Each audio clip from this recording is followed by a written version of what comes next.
स्मृतिपुराणानाम् आलयं करुणालयं नमामि भगवत्पादं शङ्करं लोकशङ्करं शङ्करं शङ्कराचार्यं केशवं बादरायणं सूत्रभाष्यकृतौ वन्दे भगवन्तौ पुनः पुनः ईश्वरो गुरुरात्मेति मूर्तिभेदविभागिने व्योमवद्व्याप्तदेहाय दक्षिणामूर्तये नमः। ॐ नमः प्रणवार्थाय शुद्धज्ञानैकमूर्तये निर्मलाय प्रशान्ताय दक्षिणामूर्तये नमः।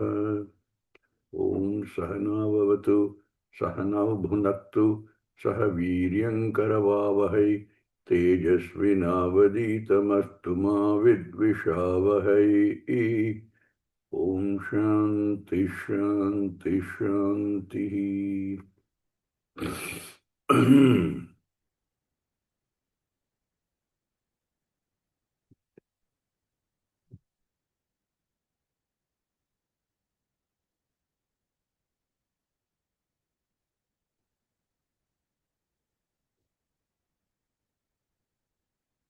Let's recall Nachiketa's original question. There was a Vichikitsa. Asti tyeke nayam asti chaike was his question. Is there something that survives the Sharira? And in the last 5 vallis that we've been following, Yamadharmaraja showed him, yes, and that something to know. Once you understand that, that is moksha. And how do you understand that? Various places in the Shastra, it talks about the process we have to follow. At the end of which, the real understanding comes. The core of all of this is Shravanam. Without Shravanam, nothing's going to happen. But before and after the Shravanam, there are activities that we have to look at. Before the Shravanam, there is preparedness, adhikaritvam. Once Shravanam is done repeatedly, one has to do a lot of contemplative thinking. One has to eliminate all forms of inferences which we might have drawn, which are incorrect, which clash with what Shastra tells us. And therefore one has to work on them to see that where is the error, see where the error is and clear it up.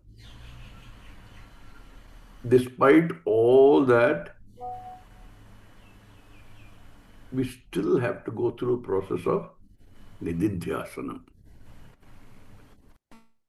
Because this is not a knowledge like any other knowledge. It has to be understood not by the usual method we follow for any knowledge. It has to be it's a unique knowledge and therefore has to be understood not by experience, not by instinct, not by feeling, but by understanding what Shastra tells us. Therefore, Nididhyasanam has been recommended as the process by which, after having done Shravanam and removed a lot of the doubts, contemplation upon the words of the Shastra. Nididhyasanam is a very special form of meditation. Unlike any other meditation, which will focus on something a topic, an object which belongs to the Jagat. But here in Nididhyasanam, there is no topic which is available in the Jagat. Whole idea is to understand the nature of Jagat as being Mithya. Therefore, it has to be something which is cannot be one of the many things in the Jagat.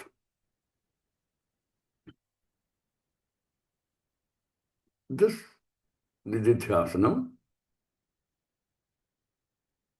gets to the point where there is no separate meditator, there is no meditated upon, and there really is no meditation also. It's an amazing thing. And as we said, there's a lot of work that needs to be done prior to that in terms of getting ready, in terms of the Shravanam, which is central to all our learning.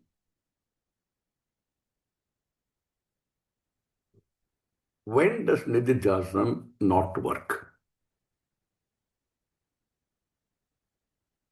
Nididhyasanam will not work if we start on a negative note.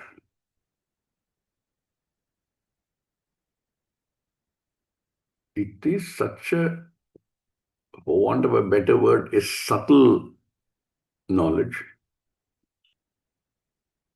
that is, as it is difficult enough to grasp. And if we don't start the right way, one is going to struggle to try and understand. It just won't work. Very funny two steps. One is having done a lot of Shravanam, one has absolute Shraddha in the Shastra. One accepts Shastra as a pramana. In that sense, one is an astika. I accept what the Shastra says, even if it contradicts everything I thought I knew. This is crucial. And this Shraddha really has no equivalent in, as far as I know, any other language that one is aware of. We do translate it as confidence, trust, faith, and so on, but clearly it is none of those. It's much more than those.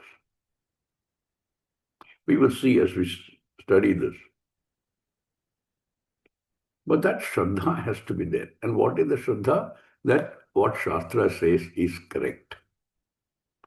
And Shastra tells us, as Dharmadharmaraja told Nachiketa also, yes, there is Atma.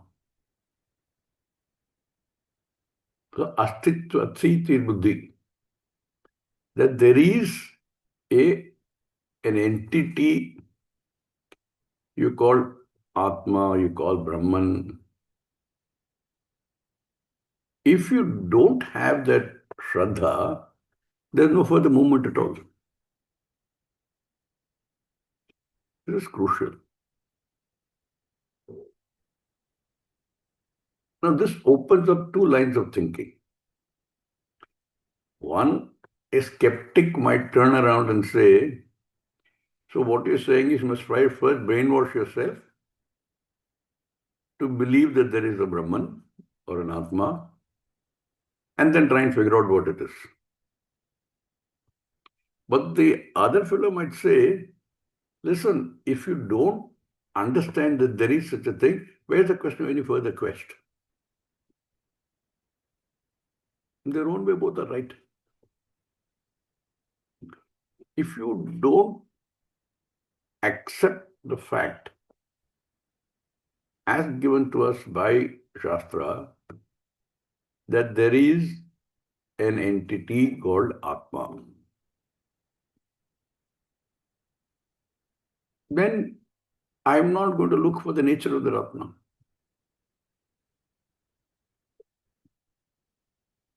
Now, if I already have convinced myself that there is a thing called Atma,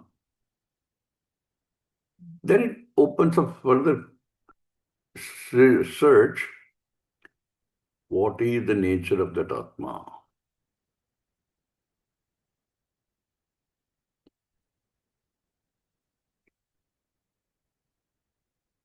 It's like, in every level you see this.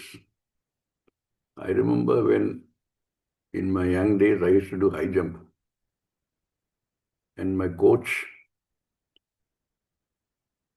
would make us convince ourselves that the height that he said we can clear. He used to say, if you think you can't clear it, you can't clear it. There's no way you clear it. So you have to go with that certainty that you will clear it. Even if you fail once, twice, you say, no, I will clear it. Even in that simple thing like that, we have this um, this certainty. At least there it is a matter of pure convincing yourself. Here, the second part of this is, if you don't accept existence of Atma or Brahman, you might as well go back and have a cup of coffee. Nothing's going to happen. So what does Shastra say? You first look at the entire Jagat. Jagat is real to you. That's how you start. Everything in the Jagat is real to you. And that is a karyam, something has been created, assembled. Therefore, it must have a karanam from which it has been created. And then all these examples are there. There can be no product without a karanam. And this is a practical experience. So, we look at the whole Jagat and say there has to be a karanam. One single product, there's a karanam. Maybe a single karanam. Therefore, that example of pot becomes very common. A pot must have a material from which you create the pot. Pot also must have been created by somebody who understands the pot. How to create a pot, has the Shakti to create the pot.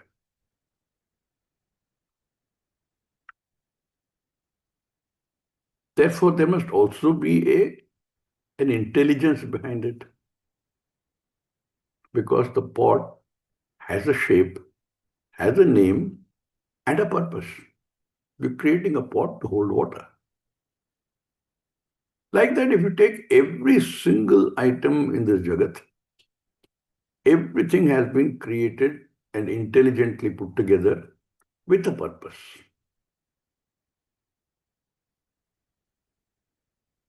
Therefore, when you try to tell a child that God exists, what do? One of the most common ways of doing that is say, you look at this painting. It is so beautiful. Somebody has chosen these colors, these subjects, created this, created the depth.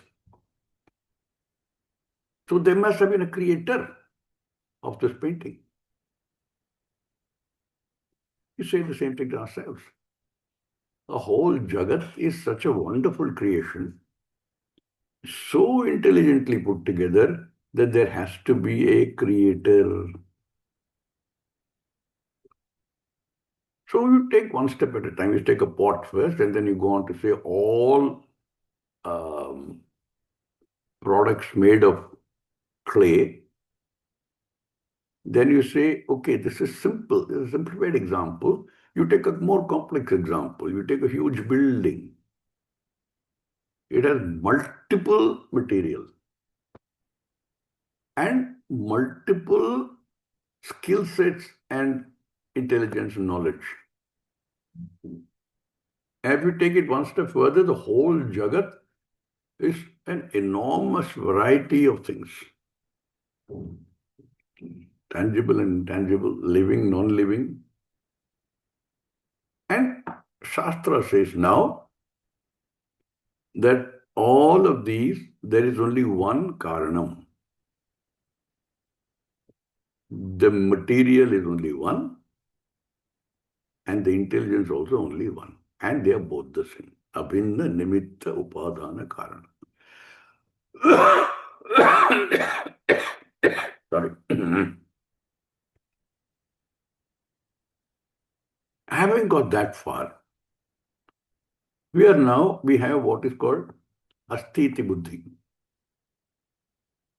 That there has to be something which is a karanam for all this. So, step one is that it is still Dvaitam. That there is an entity which is the reason for the creation of everything.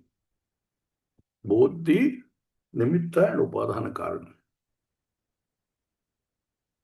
Therefore, the first answer to Nachiketa was, yes, there is. And this is how you look at it to understand that it is there. And then you have to understand, Shastra says, Sat Chit Ananda, Brahman. The very existence is that Brahman. Any product you have has a Nama Rupa and an existence, two parts to it. The Nama Rupa can be changed, can be destroyed, but that isness does not change. That remains.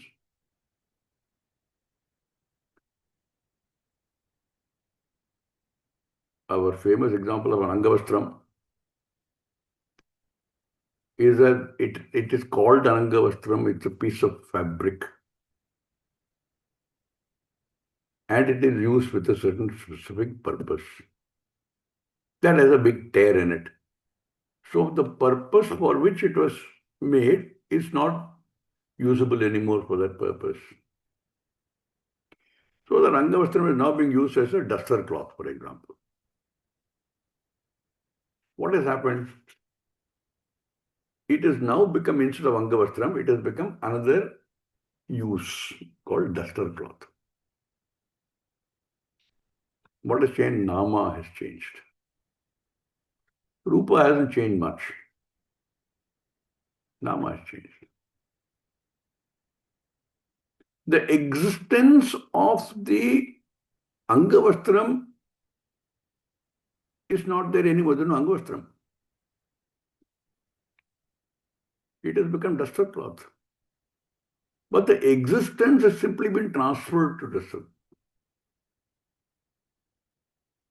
The easiness is still there.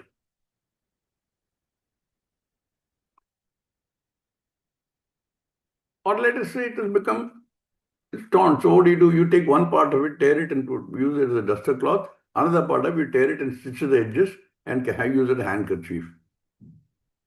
Purpose has changed. Nama has changed. Rupa has also changed. But has the easiness changed? Easiness remains. Angavastram is, duster cloth is, handkerchief is, then that also gets torn. What is only bits and pieces of fabric, not usable for anything. Then also bits and pieces of fabric is, fabric gets torn, becomes individual threads. Fabric is not. Even in that is not, the is there. That yarn is, what has happened? It has got transferred.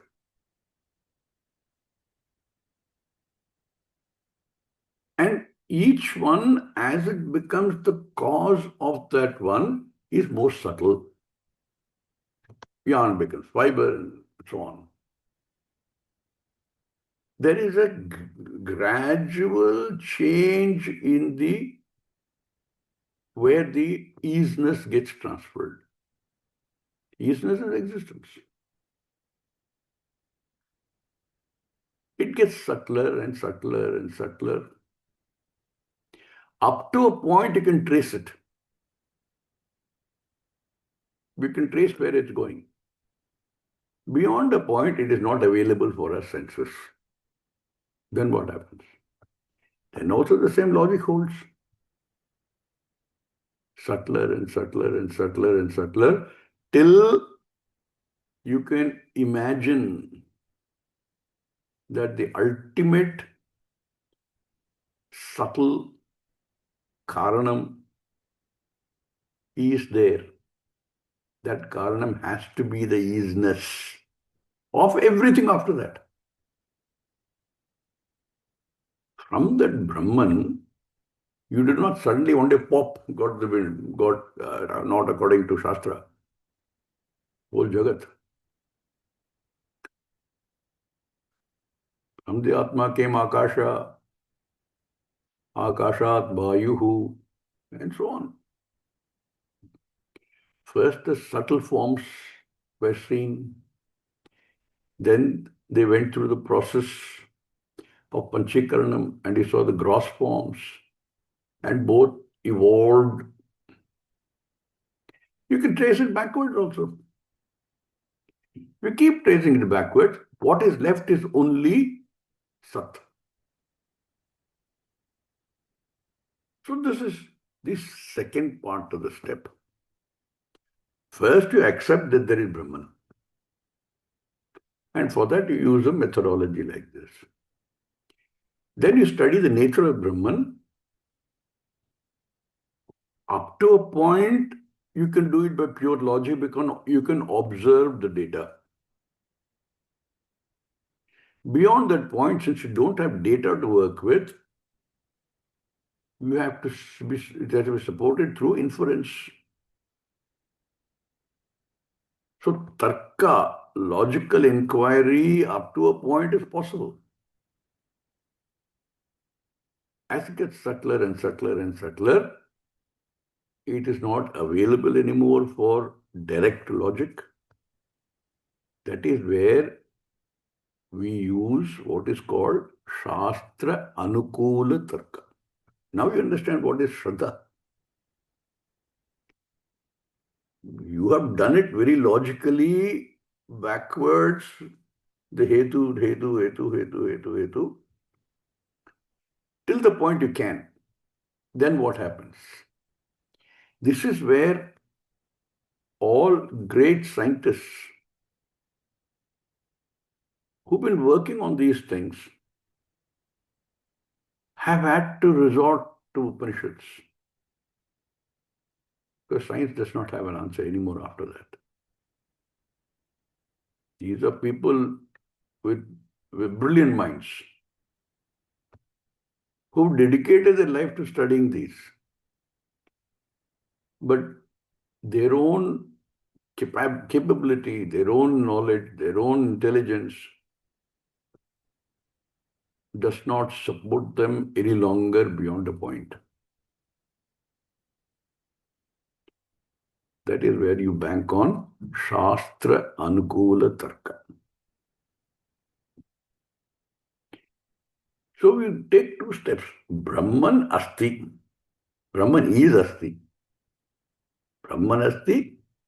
Brahman is Astitvam. At that point, there is an inevitable conclusion that I is Brahman, because there is no other way of understanding this.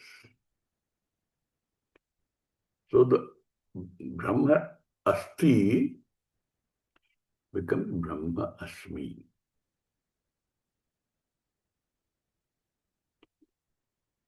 you can see how intricately Shraddha is there in this right through.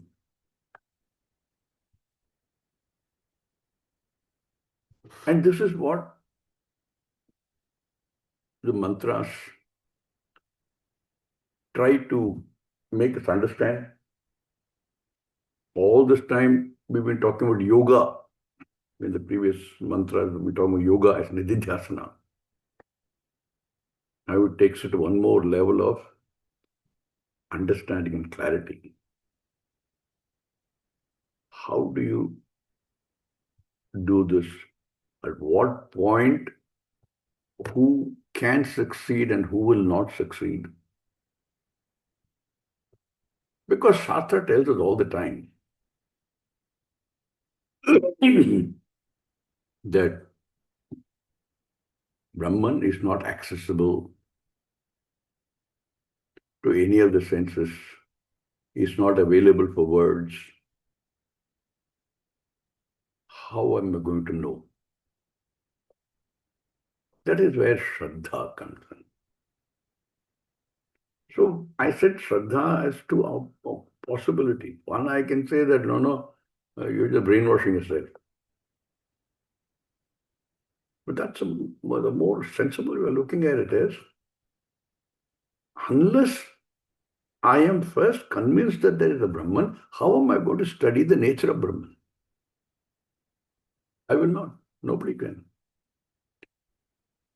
So this two verses here, verses 12 and verses 13, verse 12 and 13, talk about this.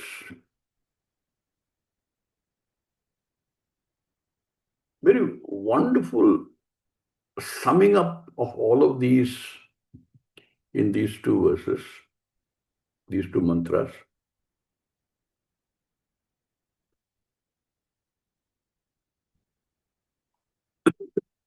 Let's read the mantra.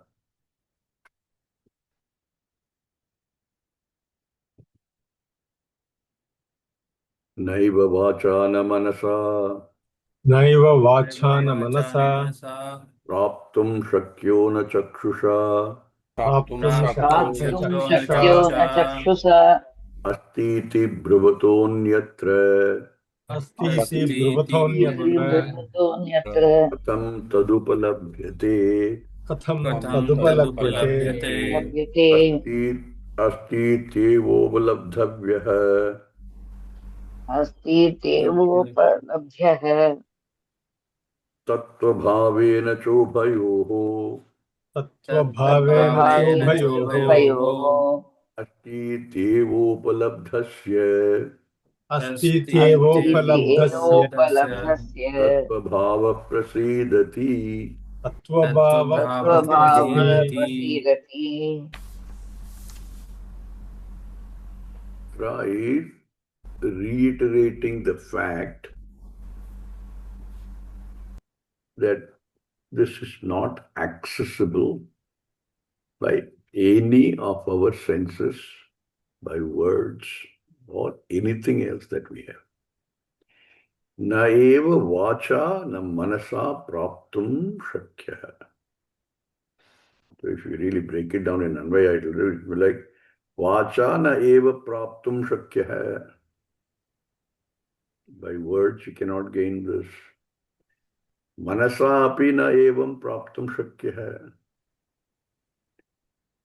Chakshusha na evam praptum shakya.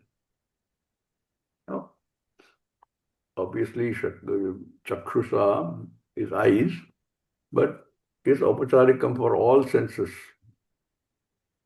Indriya atita is not available for everything. Having then said, this is a question often used here. If it is not available for my senses, it is not available for the mind to grasp, it is not available for words to explain, how am I going to know this?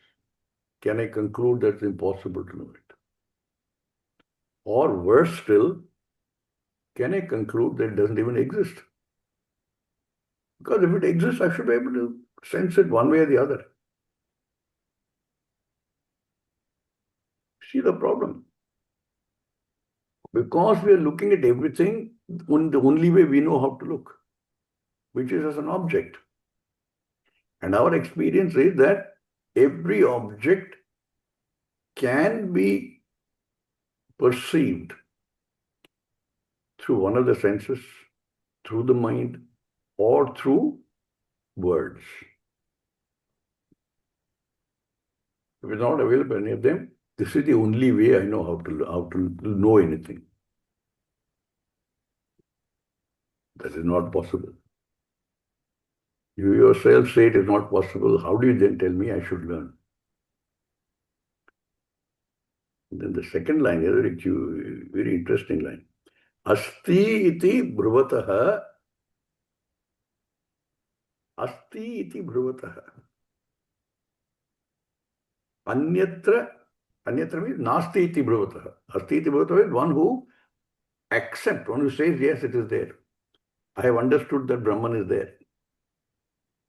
For him, it is possible to search further and find the nature of a Brahman. But anyatra nasti iti bruvataha katham tat upalabhyate. It will not be available. Not by any of the senses, not by words, not by manas. And yet, you have to start with the fact that it is there. That is why all the vichikitsa, no? All the doubts were because of this. So first, one has to accept that it is there. And for that, this logic is given. Then in the next verse, he says, Asti iti eva upalabdhavyaha. We have to first accept asti iti. Then, tattva bhavena. Then you understand tattva bhava, the reality of Brahman. Once you accept the existence of this,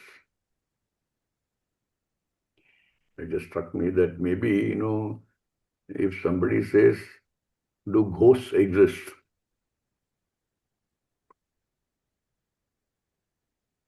No, there are no ghosts. Really? No. But please tell me what is the nature of a ghost? He's not accepting that the ghost.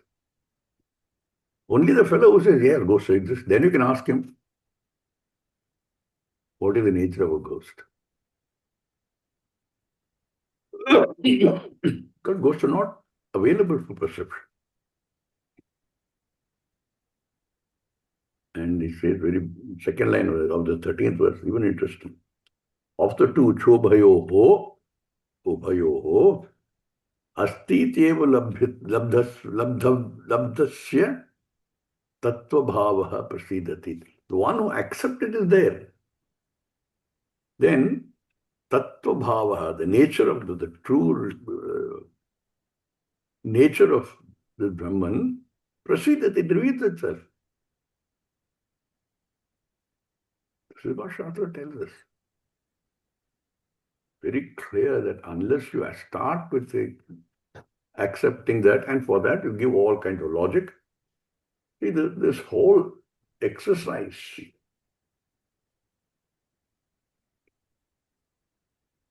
has to start with the Jagat.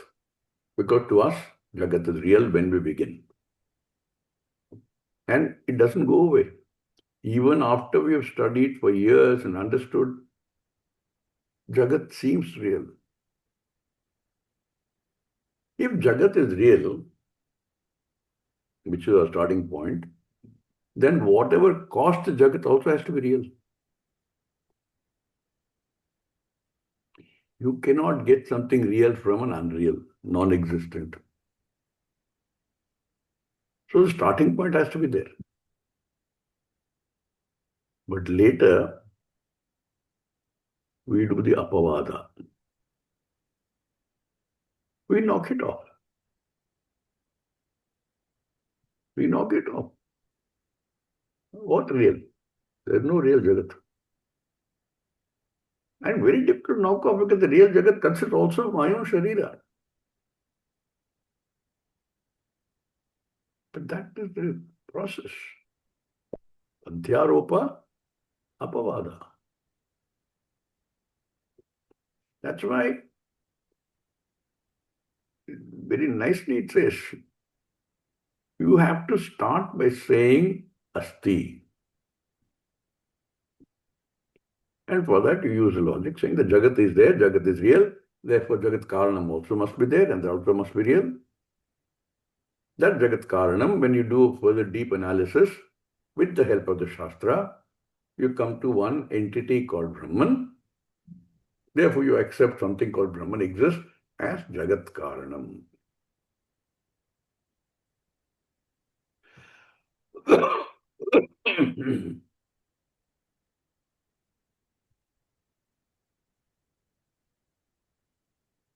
I was just coughing. I said, thank God we're doing it online. I can't, this can't go to anybody. But it's like teaching a child. You know, in most homes in Tamil Nadu, there's a Umachi children. There's a God. And you use various logic to show that there is God. Then you go to the next step saying that Ishvara that you're talking about is Brahman. It is Satchidananda Brahman. By negating a lot of things. You created the whole Jagat in your mind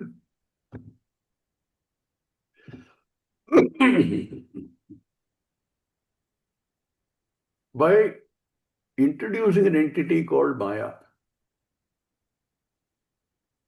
Then you negate it. It is nothing other than Brahman.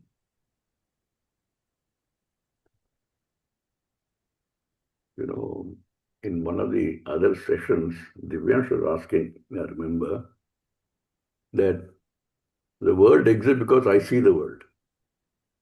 If I don't see the world doesn't exist. What does science say about that? I see the world, I don't see the world is a very limited point of view, my point of view. Does the world exist if I don't see it? Reality is world has no self-existence.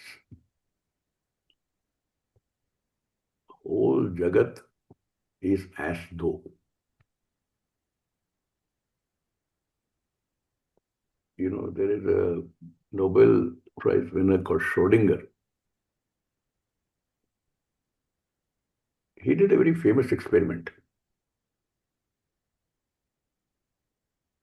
The experiment was, he put a cat in a cage, closed cage,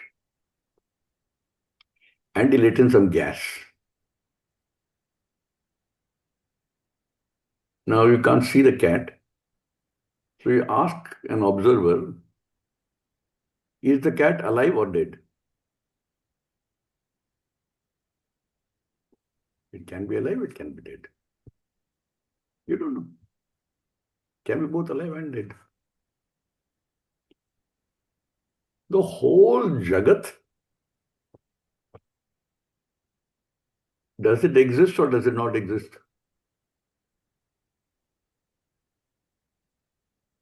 It exists and doesn't exist. Like Schrodinger's cat. Of course, they had the experiment, they go on to say that, okay, now if you look inside, because you looked inside, now the cat is either alive or dead. Because you looked inside. Otherwise, it's both dead and alive.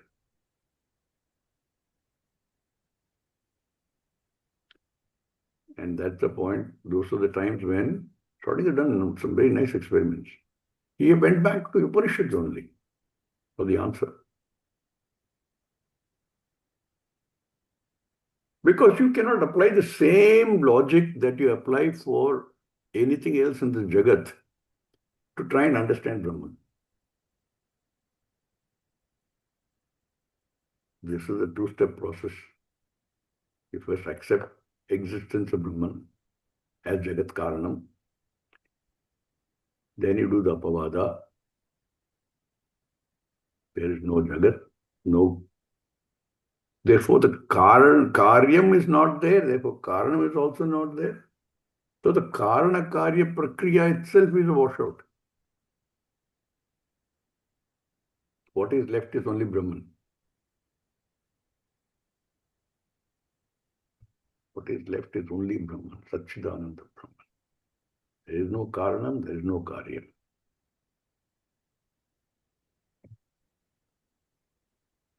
This Purva Pakshi will pick on this. Purva Pakshi will jump, having been told by the Siddhantin that Brahman exists but is not available to you in your usual methods. It's not available to you for your senses. It's not available to you for your word. It's not available to you for your mind.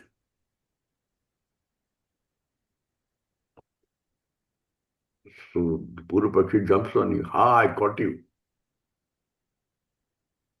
Shankaracharya picks up the words of the Purva and introduces this mantra.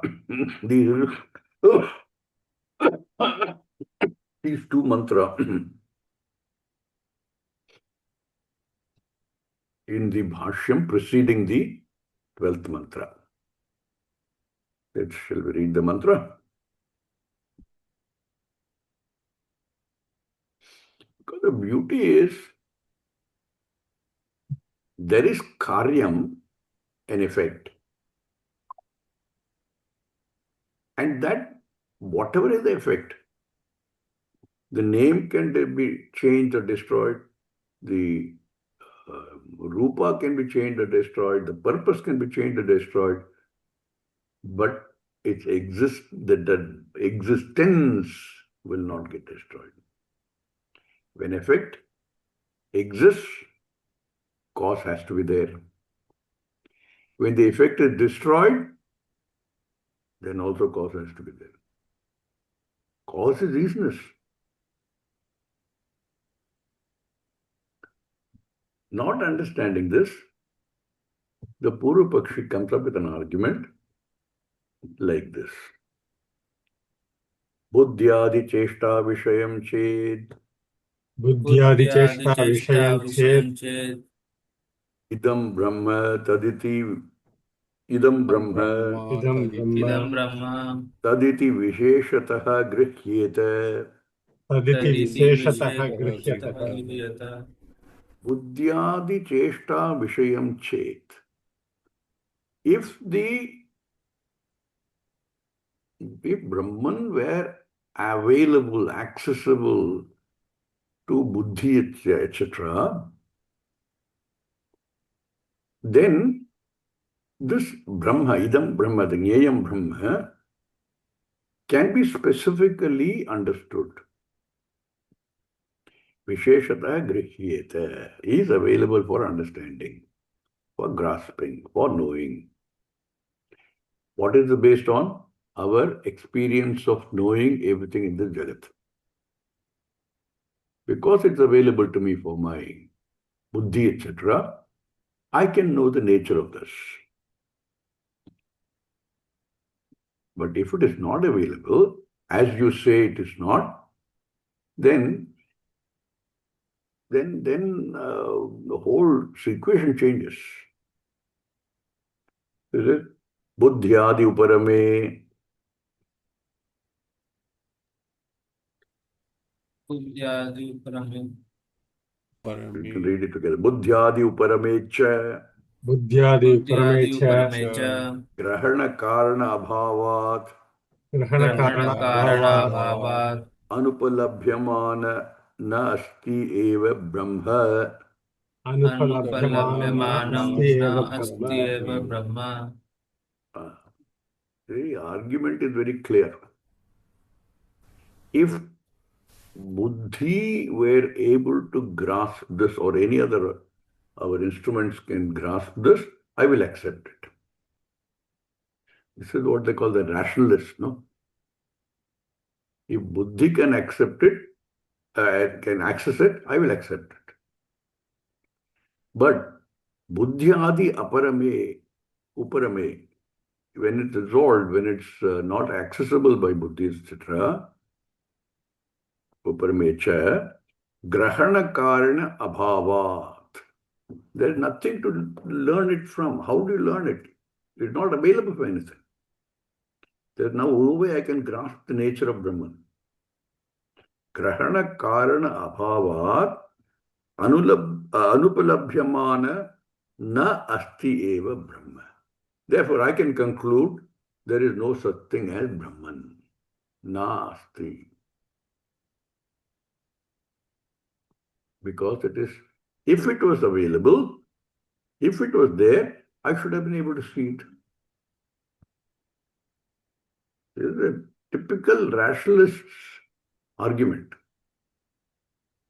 By one or the other senses, I should be able to perceive it if it was there.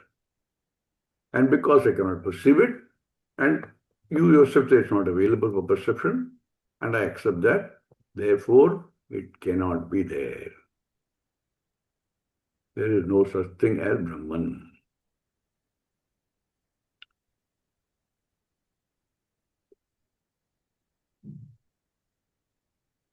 Because in this Jagat, we all know that if there is something, it should be accessible through one of the five senses or through the inference from one of these five senses, through the mind, through the buddhi. If nothing is available to be able to explain by word, suppose it is paroksha,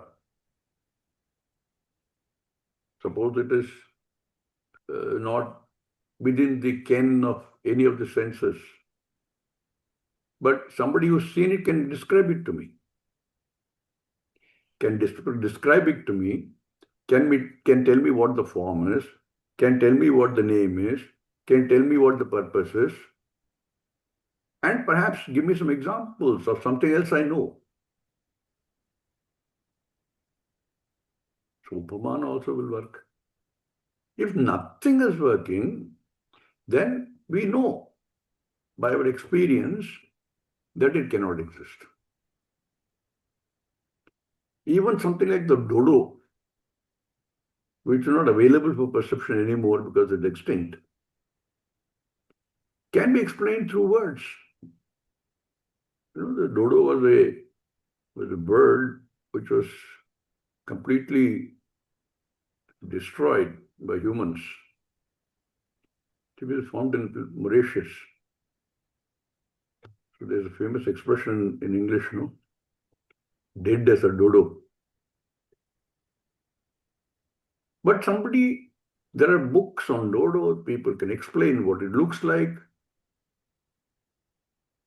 Words will tell you. But he was saying word cannot do it. So he says, Yadhi Yadhi Karanagocharam Karanagocharam Padastiti Tadastiti Prasiddham Loke Prasiddham Loke Viparitam Chasaditi Viparitam Chasaditi Yadhi.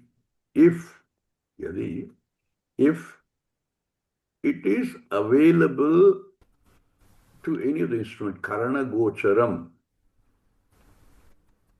if it is available for any of these instruments, then Tadasti. The existence of anything is known because it is available to us either through the various senses or the other inference, etc., based on these senses, or words or buddhi, then we say it exists. Exist means exist. Whether it exists in the past, will exist in the future, exist somewhere else, exists.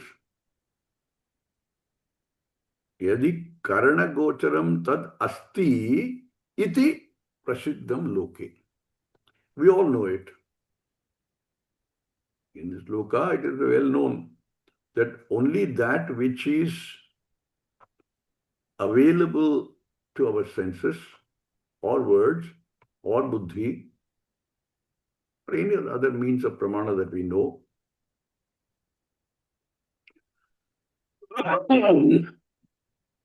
Pamana, Anumana, all the rest of them, all of it based on senses, then we know in this world is prasiddham that it exists. Asti iti prasiddham. What if it is not available? Viparitam, however, if it is not available, cha asad iti. What if it is on the other hand not available for any of the senses or any other pramana or words or mind, then we know that it doesn't exist.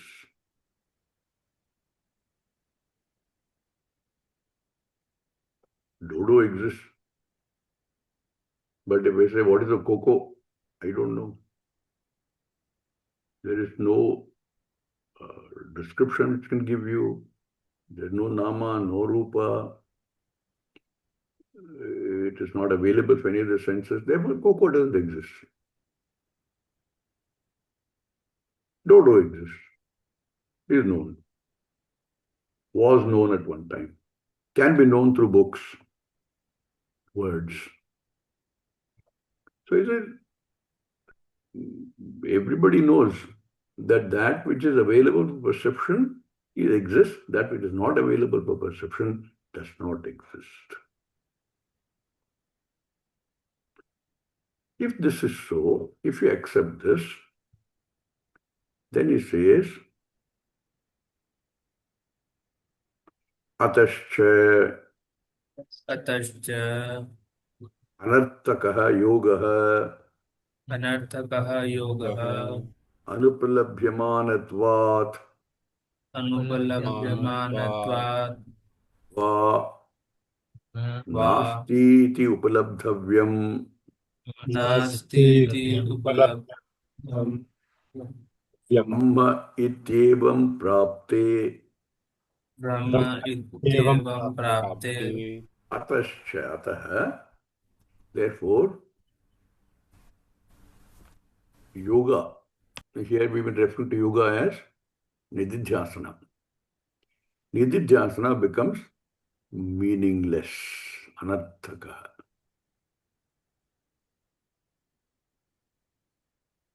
Tascha anarthakaha yogaha anupalabhyamanatvat, because Brahman is not available.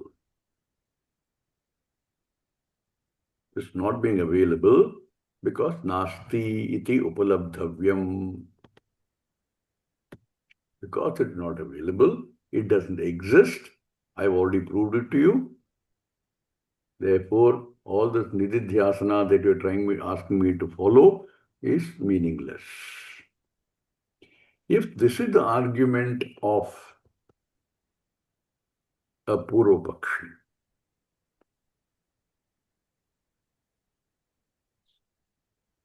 Upalabdham Brahma iti evam prapte, if this is what the conclusion is, in answer to this, the Upanishad gives a response to this kind of an argument, reiterating that certainly Brahman is not available. But to understand Brahman, there is something that you have to work on. That is what we read in the next verse and the verse after, which we'll take up tomorrow. Om Purnamada Purnamidam Purnat Purnamudachyate Purnasya Purnamadaya Purnameva Vashishyate. Om Shanti Shanti Shanti. Harihi Om Sri Gurubhyo Namaha. Harihi Om.